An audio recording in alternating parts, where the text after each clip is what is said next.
کہانی کے شروعات میں ہم کو جیک دو بچوں اور ایک عورت کو دکھایا جاتا ہے۔ جیک دراصل میں اس عورت کا دیور لگتا ہے اور اس کا جو شوہر ہے وہ پہاڑوں پہ گیا ہوا ہے گھومنے کے لیے اپنے دوستوں کے ساتھ۔ 4 دن بیت گئے، 5 دن بیت گئے، 6 دن بیت گئے، لیکن وہ کریگ ابھی تک واپس نہیں آیا، اور جو اس عورت کا بیٹا تھا وہ سمجھتا تھا کہ جو جیک ہے وہ اس وجہ سے نہیں جا رہا پہاڑوں پہ کیونکہ اس کے میری ماں کے ساتھ چکر ہے، اس وجہ سے وہ نہیں جا رہا پہاڑوں پر، اور اصل میں ان دونوں کا چکر بھی چل رہا تھا۔ کریگ کا بیٹا فیصلہ کرتا ہے کہ جیک تو میرے باپ کو بچائے گا نہیں، تو وہ خود جانے کا فیصلہ کر لیتا ہے۔ پھر اس کے بعد وہاں پہ جیک آتا ہے، اسے کہتا ہے کہ تم نہیں جاؤ گے وہاں پر، میں جاؤں گا۔ پھر اس کے بعد وہ جیسے ہی وہاں پر جانے کے لیے روانہ ہوتا ہے تو ہمیں دکھایا جاتا ہے کہ جیک واپس آ چکا تھا، لیکن وہ بہت زیادہ کمزور ہو گیا تھا، اور اس کے 10 دن سے کچھ کھایا نہیں تھا، بہت زیادہ کمزور ہو گیا تھا، اور اس کو چلنے میں بھی تکلیف ہو رہی تھی، وہ اتنا کمزور ہو گیا تھا۔ تو وہ لوگ اسے اندر لے جاتے ہیں۔ پھر اس کے بعد یہ لوگ ڈاکٹر کو بلاتے ہیں، اور ڈاکٹر ان لوگوں کو کہتا ہے کہ یہ تو میریکل ہو گیا، کیونکہ پہاڑوں سے آج تک کوئی زندہ نہیں آیا، اور یہ 10 دن سے بھوکا نہیں رہا ہوگا، اس نے وہاں پر کچھ نہ کچھ تو کھایا ہوگا جس وجہ سے یہ ابھی تک زندہ ہے۔ پھر وہ عورت جیک کو بتاتی ہے کہ مجھے تو یہ کریڈی لگی نہیں رہا، یہ تو کوئی اور ہی بن چکا ہے۔ پھر اس کے بعد اس کا بیٹا اس کے لیے کھانا لے کے جاتا ہے، اور وہاں سے ایک چیخ کی آواز آتی ہے، جیسے یہ تو اوپر جاتے ہیں تو کھانا گر چکا تھا۔ تو وہ عورت اپنے بیٹے سے کہتی ہے کہ تم نے کھانا کیوں گرایا؟ تو وہ لڑکا کہتا ہے کہ کھانا میں نے نہیں، میرے باپ نے گرایا ہے، اور وہ یہ کھانا نہیں کھانا چاہتا۔ اس کے بعد وہ عورت کریڈی کے لیے کھانا لے کے جاتی ہے، تو کریڈی بڑے عجیب اور غریب اسے اپنی جیب سے ٹچ کرتا ہے، جیسے اسے وہ کھانا نہیں کھانا تھا بلکہ انسانی گوشت کھانا تھا۔ وہ بالکل عجیب اور غریب بن گیا تھا۔ اس کی یہ حرکتیں دیکھ کر وہ عورت بہت زیادہ ڈر گئی تھی۔ پھر اس کے بعد سب سونے چلے جاتے ہیں، رات کا ٹائم ہوتا ہے۔ اچانک سے گولی چلنے کی آواز آتی ہے اور گھوڑے کی آواز آتی ہے، تو جیک جیسے ہی باہر جاتا ہے دیکھتا ہے کہ گھوڑا بالکل بری حالت میں پڑا ہے، جیسے اسے کسی نے بری طریقے سے کایا ہو یا چیرا ہو۔ پھر اس کے بعد جیک کو یہ لگتا ہے کہ یہ کسی جنگلی جانور کا کام ہے، لیکن ادھر ایک فارمر تھا جو پورا معاملہ سمجھ گیا تھا، اور اسے پتہ چل چکا تھا کہ یہ حرکت کس نے کی ہے۔ پھر اس کے بعد وہ کریڈی کے کمرے میں آتا ہے، اس کے پاس ایک چاقو بھی ہوتا ہے جو وہ اپنے ساتھ رکھ لیتا ہے۔ پھر وہ کریڈی کے پاس آتا ہے اور اسے اپنی کہانی سنانے لگتا ہے کہ میرا ایک چاچا تھا جو ان پہاڑیوں پہ گیا ہوا تھا، وہ بھی تمہاری طرح کمزور آیا ہوا تھا، اور اس نے بعد میں اپنی پوری فیملی کو مار کے کھا لیا تھا، اور پھر اس کے بعد پولیس نے بھی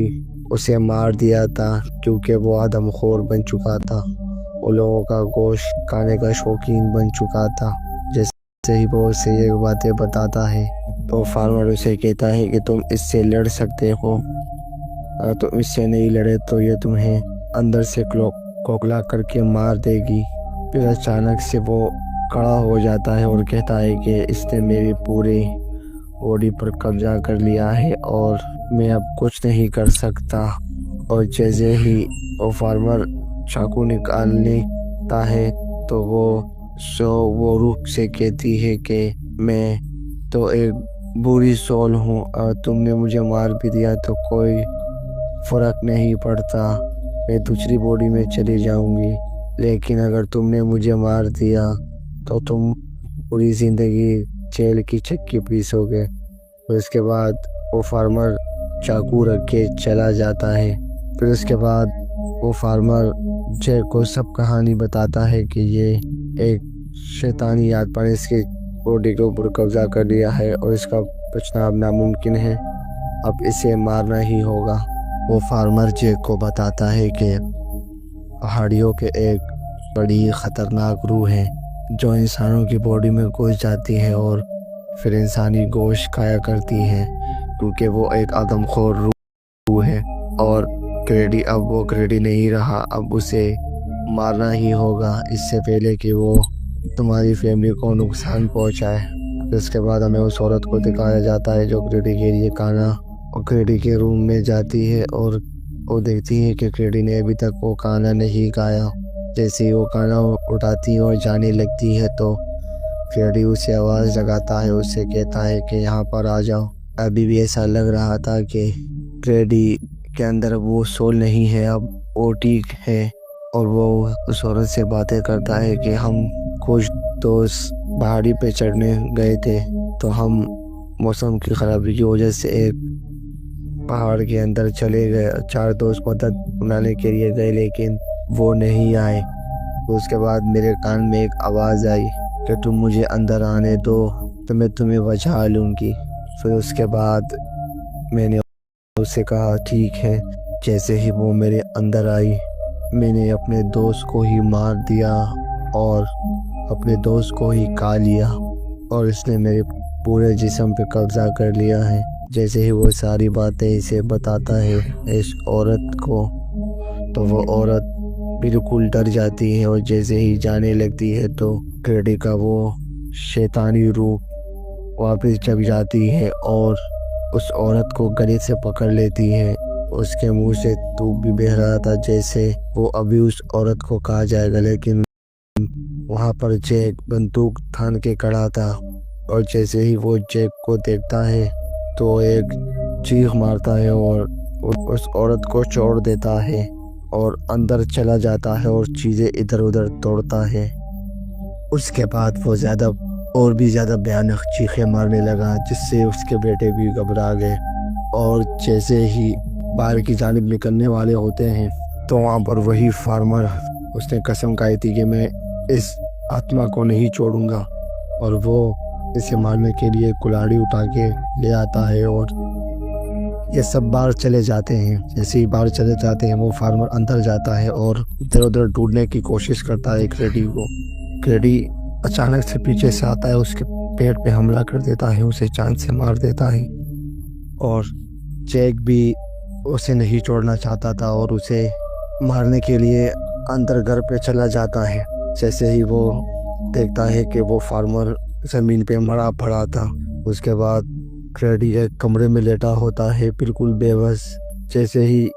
جیک اس کے اوپر بندوق تانتا ہے تو وہ بالکل بے بس طریقے سے بات کرتا ہے اور ایسے لگتا ہے جیسے وہ ایکٹنگ کر رہا ہے۔ اس کے بعد جیسے ہی جیک تھوڑے ایموشنل ہو جاتا ہے وہ جیک کے اوپر حملہ کر دیتا ہے اور جیک کو بھی وہیں پر ہی مار دیتا ہے۔ پھر اس کے بعد وہ عورت جیسے ہی چیخوں کی آواز سنتی ہے تو وہ عورت اپنے بچوں کو سیو کرنے کی کوشش کرتی ہے، لیکن وہاں پر بھی کریڈی کھڑا تھا اور اس نے جیک کو مار دیا تھا اور اس عورت کو اپنے ساتھ بندی بنا کے گھر پہ لے گیا اور اس عورت کو کہنے لگا کہ تم جیک کا گوشت بنا کر مجھے کھلاؤ گی، تو وہ عورت اسے منع کر دیتی ہے۔ جیک اسے مارتا ہے، وہ ایک جگہ پہ گر جاتی ہے اور جیسے ہی دیکھتی ہے تو وہاں پر اس کے بیٹا ہوتا ہے اور وہ عورت نہ چاہتے ہوئے بھی راضی ہو جاتی ہے، کیونکہ اگر کریڈی نے اس کو دیکھ لیا تو اسے مار دے گا۔ تو عورت جیک کے ٹکڑے ٹکڑے کر کے کریڈی اسے کہتا ہے کہ اس کے ٹکڑے ٹکڑے کرو اور ایک کٹورے میں پانی بھرو اور مجھے اس کا سوپ پلاؤ۔ پھر وہ اس کے ٹکڑے ٹکڑے کر کے اس کو سوپ پلاتی ہے اور ایک کٹورے میں بھر کے دے دیتی ہے۔ تو وہ کریڈی اسے کہتا ہے کہ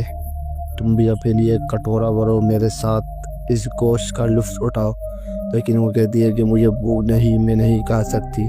پھر اس کے بعد اس کا بیٹا گولیاں ڈھونڈتا ہے، اسے گولی گر جاتی ہے۔ جیسے ہی گر جاتی ہے تو اس کا دھیان اس کی طرف جیسے ہی جانے والا ہوتا ہے تو وہ عورت اسے کہتی ہے ٹھیک ہے میں تمہارے ساتھ ہی کھاؤں گی، اور نہ جانتے ہوئے بھی وہ اس کے ساتھ بیٹھ جاتی ہے اور وہ کھانا کھاتی ہے۔ اس کے بعد وہ جیسے ہی ایک نوالا لیتا ہے، وہ جیسے اس کھانے پہ ٹوٹ پڑتا ہے، وہ کھانا وہ جلدی ختم کر دیتا ہے۔ پھر اس کے بعد وہ اس عورت کو گلے سے پکڑتا ہے، اسے کہتا ہے کہ میں تمہارے اور جیک کی وجہ سے اس مقام پہ پہنچا ہوں۔ جیسے ہی وہ اسے مارنے والا ہوتا ہے وہ اس کے اوپر پلیٹ سے حملہ کر دیتی ہے، اسے زخمی کر دیتی ہے۔ اس کے بعد اس کا بیٹا بندوق لے کے کھڑا ہوتا ہے اور اسے گولی مار دیتا ہے۔ وہ آتما اپنی جان بچانے کے لیے بھاگ جاتی ہے۔ پھر اس کے بعد اس کی مدر کو چوٹ لگتی ہے، لیکن وہ اسے کہتی ہے جاؤ اپنے چھوٹے بھائی کے پاس جاؤ،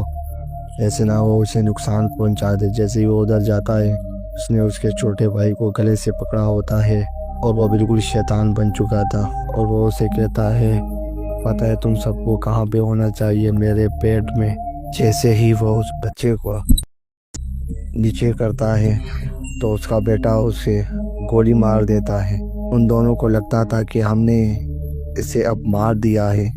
لیکن وہ دونوں جیسے ہی باہر کی طرف نکلتے ہیں وہ اچانک سے اپنے بیٹے کو اٹھاتا ہے، اور جیسے ہی اسے مارنے والا ہوتا ہے وہ عورت آ جاتی ہے اور اس کو سر پہ گولی مار دیتی ہے۔ اسی کے ساتھ یہ کہانی یہیں پر ختم ہو جاتی ہے۔